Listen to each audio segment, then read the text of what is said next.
We always hear this phrase at LSU, to love purple and to live gold, and when you reflect on what we think it means, Elon's a great example.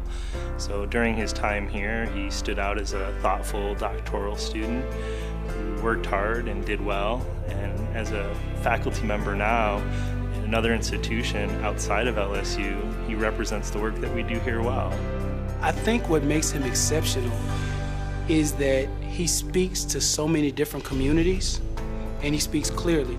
He's done everything from bring a collection of scholars that are leaders in the field together in edited text to address vital issues of the field, all the way that he spent time writing about his own personal experiences in a solo author piece of actually moving through higher education. He has a really important focus on what happens, particularly as it relates to issues of diversity and equity in tertiary institutions like LSU, like Oklahoma, higher ed settings.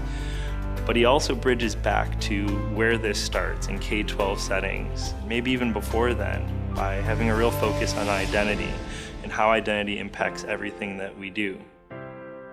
He's a professor of higher education administration.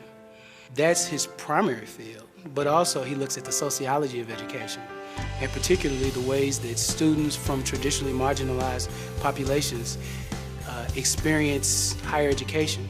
A lot of time has been spent in the last decade trying to think about how to resolve educational inequities. And his work gets at the fundamental core.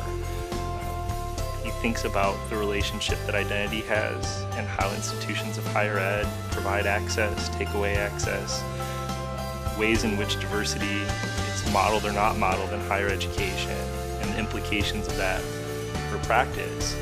So the fact that he can speak across fields, across disciplines, and even across academic institutions makes his work powerful, and I think that's why he's a leader in this particular field.